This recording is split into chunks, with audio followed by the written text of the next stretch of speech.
జై వాసవి జయ జయ వాసవి. శ్రీ వాసవి కన్యకా పరమేశ్వరి పురాణం అధ్యాయం 38. వైశ్యులకి అమ్మవారి సాక్షాత్కారం. ప్రాకృత గోత్రాలు, గాయత్రి జపధ్యానం, వైశ్యుల ప్రశ్న, అగ్ని ప్రవేశం విషయం చెప్పి దేవి అంతర్ధానం అవ్వడం. అలా ఆ 612 గోత్రాలు భ్రష్టుపట్టి తమ జీవితాలను కాపాడుకోవడానికి భార్యాబిడ్డలను కట్టుకుని వివిధ దేశాలు చేరారు. భయపడిన వారంతా అక్కడి నుంచి వెళ్ళిపోగా మిగిలిన 102 మంది గోత్రవైశ్యులు, సద్గుణ సంపన్నులు, భక్తివంతులు ఆ సమయంలో ఎంతో ఉత్సాహంతో తమ ప్రాణాలను అర్పించి అగ్ని ప్రవేశానికి నేను ముందు నీవు ముందు అని బంధుమిత్రులతో లేచారు. ఆ తర్వాత కన్యా విషయంలో ఖేదంతో ప్రళయకాల సాగరంలా బాలురు, యువకులు, వృద్ధులు, మహిళలు పెళ్లికి నిర్భయంగా వెళ్ళినట్టు ఆ వైశ్యులు రేపు అగ్ని పూజ, మర్నాడు వివాహ లగ్నం అని రాత్రులలో మా నుంచి మహోత్సవం జరపబడును అని చెప్తూ పరమ సంతోషంతో ఉన్మత్తులై వీరకంకణ ధారణ చేశారు. ఆ కోలాహలం విని భాస్కరాచార్యులు వారి కోలాహలం తగ్గించి కుసుమశ్రేష్ఠిని చూసి, మీ కూతురు తన భావాలు నీకు చెప్పిందా? ఏమైంది? అన్నీను సువిస్తారంగా ఆలస్యం లేకుండా వీరులకు తెలుపు అని ఆజ్ఞాపించారు. ఇలా ఆజ్ఞాపించగా కుసుమశ్రేష్ఠి తన కూతురి ముఖాన్ని చూసి ఆమె రూపాన్ని గమనించి మౌనం వహించాడు. అప్పుడు అద్భుతమైన తేజస్సు మరియు బాలార్క సమానము యవ్వన రూపంతో శతకోటి మెరుపులను అదే గమించి మహాశక్తి ఆవిర్భవించింది. అలాంటి శక్తిని చూడలేక అందరూ కళ్ళు మూసుకున్నారు. అనంతరం అమ్మవారు అంతఃకరణంతో అందరికీ దివ్య దర్శనాన్ని ప్రసాదించింది. ఆ తర్వాత కోటి సూర్య సమానంతో, కాంతియుక్తంతో, 18 భుజాలతో, సర్వాభరణంతో దివ్యమైన కుసుమహారాన్ని ధరించి దివ్యగంధం పూసితమై పాతాళంలో పాదాలను ధరించి ఆకాశంలో కిరీటం ఉన్నట్టు ఆ పరాదేవి యొక్క దివ్య స్వరూపాన్ని సిద్ధచరణ గంధర్వ నాగాదులతో పూజించబడి ఆ పరాదేవి దివ్య రూపము చూసి అందరూ పరమానందితులయ్యారు. వారు దేవతకు నమస్కరించి ఏకగ్రీవంగా ఆమెను స్తుతించడం ప్రారంభించారు. సకల జగత్తుకు తల్లివి అయిన నీకు నమస్కారం. భక్తుల ఇష్టార్థములను నెరవేరించే దేవత నీకు నమస్కారం. మహాదేవి అయిన నీకు మళ్ళీ మళ్ళీ నమస్కారం. ఇలా భక్తులు స్తుతించడం చూసి అమ్మవారు వీణలాంటి మధురమైన తన కంఠముతో ఇలా చెప్పెను, మీరందరూ నా భక్తులలో అధికులు, సత్యాత్ములు. అగ్నిప్రవేశం చెయ్యండి. హృదయంలో భయం స్వరాన్ని నిర్మూలించండి. ఆ చంద్రార్క కీర్తిని పొందండి. పూర్వంలో కృతయుగంలో సురధుడు అనే రాజు, సమాధి అనే వైశ్యుడు గాలి, ఆకులు, నీరు తిని కామక్రోధాలను జయించి కోరికలు లేనివారై అహంకార రహితులై ప్రాణాన్ని పణంగా పెట్టి నన్నే ధ్యానించి తపస్సు చేశారు. నేను వారి తపస్సుకు మెచ్చి ప్రత్యక్షమయ్యాను. వారు నన్ను చూసి సంతోషంతో భక్తితో నమస్కరించి భక్తితో వేదగానం చేశారు. అంతరం సంతోషించిన నేను సురధుని చూసి, ఓ గొప్ప తెలివిగల రాజా, నీవు శత్రువులందరినీ సంహరించి సముద్రాన్ని మరియు భూమిని ధర్మ మార్గం ద్వారా పరిపాలిస్తావు మరియు సకల భోగభాగ్యాలను అనుభవిస్తావు. భూలోకంలో శాశ్వతంగా సంతానం స్థాపించి ఆపై వీర స్వర్గాన్ని పొంది మరలా సావర్ణకుడు అనే వ్యక్తిగా మారి నా దయతో అరుదైన స్థానం పొందుతావు అని చెప్పి ఆపై సమాధి అనే వైశ్యుని గురించి నీకు కావలసిన వరాన్ని కోరు అని నేను చెప్పాను.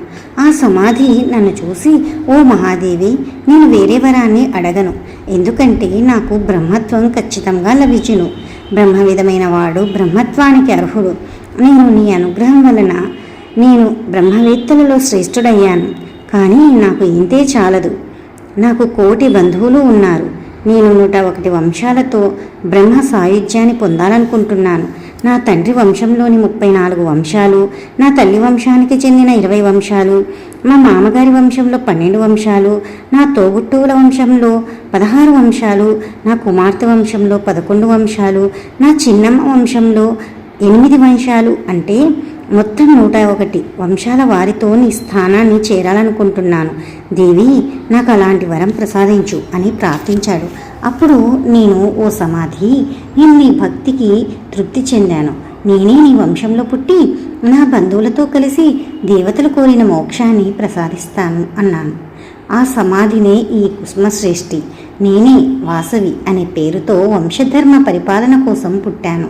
నిష్ణాతులైన మీరందరూ నా మాట విని నిర్భయంగా అగ్నిలో ప్రవేశించి పరమమంగళ స్థానమును పొందండి. చిత్రకంఠ అనే గంధర్వుడు విష్ణువర్ధనగా ప్రసిద్ధి చెందాడు. ఆ విష్ణువర్ధనుడు నా చేత చంపబడి గంధర్వలోకాన్ని పొందుతాడు. బ్రహ్మజ్ఞంతో కైలాసయాత్ర సమీపిస్తుంది. సమయం మించకూడదు కదా. బ్రాహ్మణులు, క్షత్రియులు, వైశ్యులు వేదోక్త కర్మానుష్ఠానం కలిగి ఉన్నారు. వేరే మార్గంలో నడవకూడదు. ఇప్పుడు మీకు భ్రష్టులైన 612 గోత్రాల వారితో భోజనాది సంబంధాలు లేవు కదా. నేను మీకు అలాగే విధిస్తున్నాను. ఇక నుంచి అన్ని కర్మల్లోనూ వేదమంత్రాలను వదలాలి.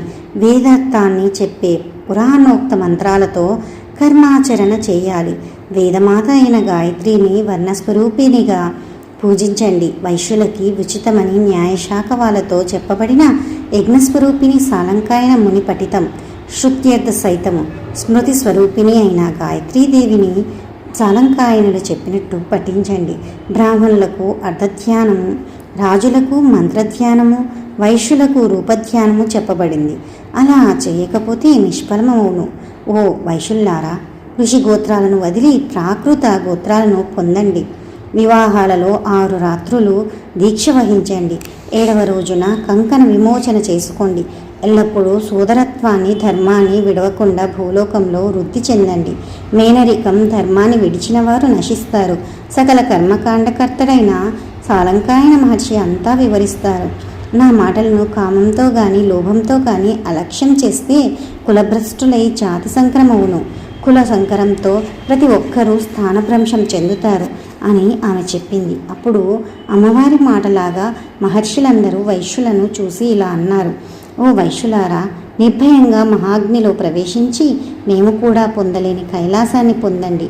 పూర్వం బ్రహ్మదేవుడు మిమ్మల్ని ఈశ్వరుని సన్నిధిలో అలాగే నియమించాడు. భేదను విడిచిపెట్టు. మీరు విష్ణువర్ధనునికి కన్యను ఇవ్వకూడదు. అలా చేస్తే జాతి సంక్రమవును. ఒకవేళ బలాత్కారంతో ఈ దేవిని రాజుకు ఇస్తే రాజు సర్వనాశనమవును. అగ్ని ప్రవేశం చేసి కీర్తి పొందండి. మీ గోత్రాలు భూమిలో అతిశయంగా అభివృద్ధి పొందును అన్నారు. అప్పుడు ఆ వైశ్యులు, ఓ మహానుభావులారా, మా విన్నపం వినండి. 102 గోత్రాలు ప్రాకృతమవుతాయి అని దేవి చెప్పింది. మళ్ళీ మీరు చెప్పారు. గర్భధానము మొదలైన కర్మలను పురాణోక్త పద్ధతి ప్రకారం చేయాలని మంత్రరూపంతో గాయత్రి కూడా పురాణోక్త అని చెప్పబడింది. ఇలా వేదమంత్ర వర్జితులైన వైశ్యులు ప్రాకృతులవుతారు. ఇలాంటి నిందనతో మనం ఎలా జీవించగలం అని వినయంగా అడిగారు. అప్పుడు ఆ మునిశ్రేష్ఠుడు దయతో, ఓ వైశ్యులారా, భయపడకండి. భూలోకంలో బ్రహ్మవంశంలో జన్మించిన ధీర శ్రీ భాస్కరాచార్యులు వైశ్య ధర్మాన్ని వ్యాపింపజేసి వేదమంత్రాలను అర్థం చేసుకుని సాలంకాయన మహర్షి రచించిన సూత్రాల ప్రకారం ఋషులందరి ఆమోదం పొందేలా అన్ని కార్యాలను నిర్వహిస్తారు. భాస్కరాచార్యులు చెప్పిన మంత్రాలతోనే అన్ని సకల ధర్మాచరణ చెయ్యండి. ఋషి గోత్రాల నుంచి లభించే ఫలమే ప్రాకృత గోత్రాల నుండి కూడా అదే ఫలితం లభిస్తుంది. బ్రాహ్మణులు వేదోక్త కర్మల నుండి పొందే ఫలాన్ని వైశ్యులు పురాణోక్త కర్మల నుండి పొందుతారు. పూర్వంలో శాపం కారణంగా బ్రహ్మసన్నిధిలో ఈ విధంగా నిర్ణయించబడుతుంది. ప్రాకృత గోత్రాల గురించి చింతించకండి. భూమి మీద కూడా ప్రాకృతాలు పరమ పవిత్రంగా ఉండగలవు అన్నాడు. అప్పుడు దేవి ఆ వైశ్యశ్రేష్ఠులను చూసి, ఓ వైశ్యులారా, మీరంతా అగ్ని ప్రవేశానికి నిశ్చిత బుద్ధి ఉన్న వాళ్ళవ్వండి. మీరు గర్వితులై మీ భార్యలతో, వృద్ధులతో, స్త్రీలతో పాటు అగ్ని ప్రవేశానికి మీరు ఉన్మత్తులుగా అవసరం చేయకండి. బుద్ధి లేని వాళ్ళుగా సావాసం చేయకండి. మీరు పిల్లలు, బంధువులతో కలిసి అగ్నిగుండంలో దూకితే మొత్తం వంశం లభిస్తుంది. అలా ఎప్పుడూ చేయకండి. మీరు చేయవలసిన పనిని నేను మీకు విధిస్తున్నాను. 2 ఋషులతో కూడిన గోత్రంలో జన్మించిన వారిలో ఒకరు అగ్నిలో ప్రవేశించాలి. భయాన్ని వర్జించండి. అద్భుతమైన కీర్తిని పొందండి. బహువిధ గోత్రాలలో పుట్టి పుత్రులు, బంధువులు చేరి వంశరక్షణ కోసం నడుము బిగించి పూజ్యులైన మాలో ఎవరికి ఆకాశ మార్గంలో ముత్యాలతో మెరసిపోతున్న శిఖరాలతో వెలిగే కాంతివంతమైన నాగేశ్వర స్వామి యొక్క విమానాన్ని, ఇతర విమానాలను కనిపించునో అలాంటి పరిశుద్ధులు మాత్రం ఇతరులు పొందగలిగే కైలాసాన్ని పొందడం కృతనిశ్చయంగా వంశధర్మ పరిపాలించి నా భక్తులై శ్రేయస్సును పొందండి అని ఆదేశించింది. మహాదేవి మాటలు విని వైశ్యులు సంతోషించి అలాగే అన్నారు. ఆ తర్వాత ఋషులు మహాదేవి అంతర్ధానమయ్యారు. నిర్మల చిత్తలై విధేయులైన మునీశ్వరునిచే స్తుతింపబడిన పార్వతీదేవి మాయం అవుతుండగా నిస్సంశయ మనస్కులై ఆ వైశ్యులు అత్యానంద భరితులయ్యారు. జై వాసవి, జై జై వాసవి. శ్రీ వాసవి కన్యకా పరమేశ్వరి పురాణం 38వ అధ్యాయం సమాప్తం. మరల 39వ అధ్యాయంలో కలుద్దాం.